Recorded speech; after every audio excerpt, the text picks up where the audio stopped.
What's up, guys? I'm going to be going over the 3E P15 power station here, and I'm calling this one a power station because I don't know that the solar rechargeability is that great on this. If it is, then I'll call it a solar generator. Bottom line is, guys, don't get mixed up about those terms. It's just a way to better understand what these things can and can't do. But I want to go over this system because I've been impressed with it. I've been testing it for over 2 months now. I've taken it on lots of trips, used it in lots of different situations, especially using it for a DC fridge and just charging my laptop and my drone, and it has been wonderful for those things. So if you're looking at this as something like an emergency preparedness item, definitely not really thinking that's going to be a good fit for this. But if you're just looking for some easy portable power, then the 3E P15 I think is a really good option. So I want to go test those things and show you what I've been able to do with it so far. So if that interests you, stick around because I think you'll like this P15 unit.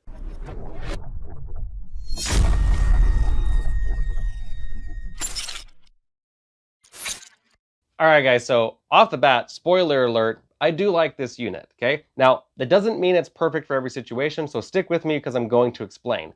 This does have a 1500 watt pure sine wave inverter, which is great. It basically means it's gonna run everything from a microwave or toaster on down, even things like fridge, freezer, lights, fans, whatever. But the biggest reason I have used this is for portable power running DC fridge, drones, laptops, and stuff like that. So I don't think that this would even classify as a good enough unit for something like van life, because even in a van, the power consumption is going to be larger than what this can handle. But it does have some expandability, which I'll get into here in just a second. But the inverter really is good, and it's got good battery capacity. I'll just get into that. This has basically a 1000 watt hour battery. It's technically 1008 watt hours, but I'm going to call it 1000 watt hours to keep things simple. But one of the coolest features is that this actually has an expansion battery port right here on the back side.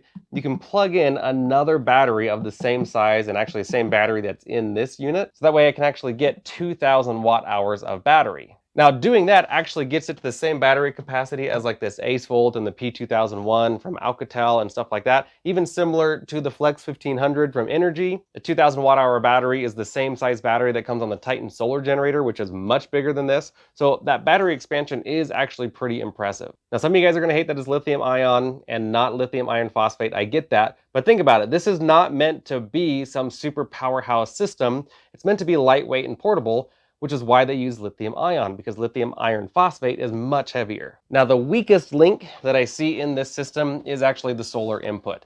It does have 300 watts of solar input. However, the charge parameter is what kills me. It's a charge parameter of 10 to 40 volts at 8 amps. And what that means, even for something like this 100 watt solar panel, which is the kind that we have at poweredportablesolar.com, these are the ones that I use personally, the ones I like the most. They have the highest output of all the 100 watt panels that I've tested. This has a VOC, or an open circuit voltage rating, of about 21 volts. And so to put two panels together in series, where one's connected directly to two, that would put me at 42 volts, which is over the charge parameter of this unit. Now, I could probably get away with it. It's probably not going to hurt it, but if you put too many extra volts over the recommended voltage, you're going to burn out the charge controller, no question.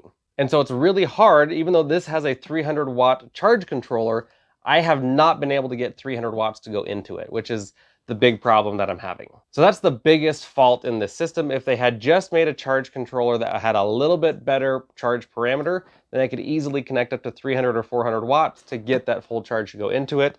The best case scenario I have seen is to take two 100 watt panels, connect them together in series, do another group of two 100 watt panels, connect those together in parallel using a 2-to-1 branch connector, and then you're getting about 42 volts and about 12 amps to go into this, which is technically over paneling it, but even doing that method, I still haven't gotten 300 watts to go in. Now, as far as what you can do with this, it's got a regulated 12 volt plug, two 5521 barrel plugs here, two USB-A, one 100 watt USB-C, and then it's got the 320 volt house outlets here on the back. And then it's even got the DC charging port right here, which uses an Anderson power pole, which is great because that's a real common plug. And then right here is the wall charger.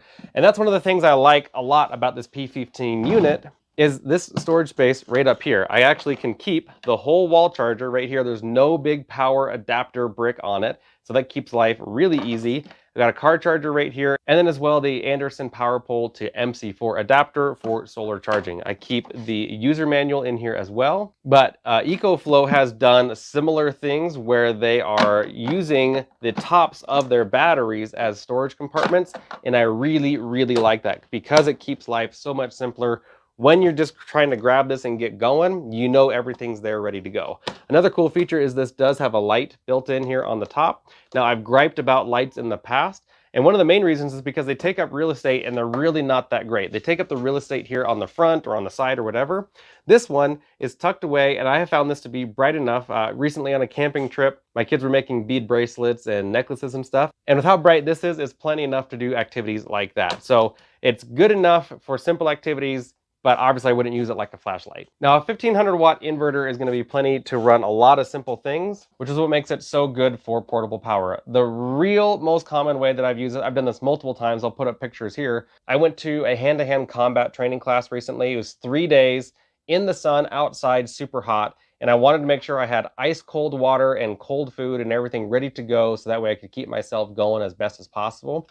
So I brought this as well as my DC chest fridge freezer, and it kept it running all day. I don't even think I got below 50% running it the entire day. And then on another trip, I used this to keep actually an ice cream cake cold.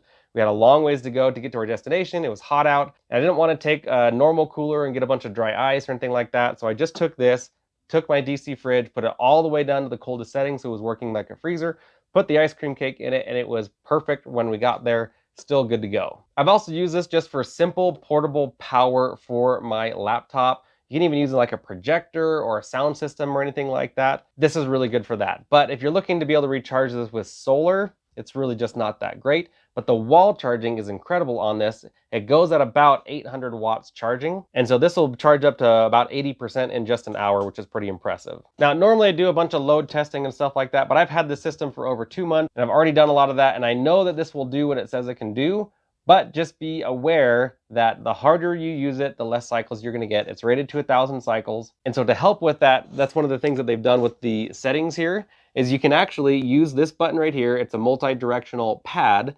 And so if I push down, it'll go to settings and I click OK, and it goes straight into all of these settings. Like I can change the language and the frequency, the brightness, and the charging speed right here. So I can click charging speed and I can either select 2 hours charging speed from the wall charger or 5 hours, which will help slow down the charge rate, which will help the life cycles be longer on this system.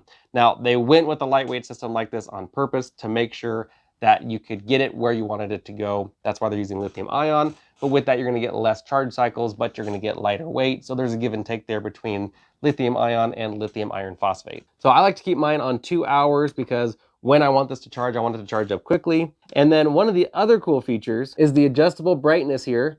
So if it's really bright out, I can adjust the screen all the way up, or if it's really dark in a room and I don't want the screen blinding me, I can adjust the brightness there. But even cooler than all of that is this UPS ability. This does work as a bona fide UPS. I could have, say, a refrigerator plugged into this and then have the wall charger plugged in. And so this is going to stay at 100%. And then as soon as grid power shuts down, this is going to continue to take over, running the power for the fridge for as long as the battery lasts. That's where it would be helpful to have a couple of solar panels connected, because that is going to help offset the power usage of the fridge to help it run even longer. But again, this really isn't the right size for emergency preparedness, but just be aware it does work really well as a UPS setup. Now, my Patreon members, I appreciate you guys because you're always sending me questions and I love having this direct contact with you. If you guys want to have direct contact with me where you and I can chat independently, just go to patreon.com/minutemanprep and consider becoming a member there. And to all of my subscribers, thank you so much for being here. You guys are incredible and I appreciate you continuing to come to the channel, and especially you, if you're a new viewer, consider subscribing. You may be considering other systems. This is a feather cap sized solar generator. If you don't know what that means, I'll have a link down to the comparison chart, which compares all the solar generators live on an updated sheet. It's 100% free. You get all of the information, apples to apples comparison on everything. You just click the tabs on the bottom of that sheet and it'll take you to the different sizes of solar generators. So that way you're not comparing this to something that's way bigger, that's way more capable. If you are interested in getting a system like this, then there'll be links down below as well as links down to poweredportablesolar.com, so you can see my top recommended emergency backup power kits. This is for running your entire house, running an off-grid cabin, running RVs, running van life setups, whatever it is. I have kits there that I prefer, that I personally use, that I own, that I purchased with my own money.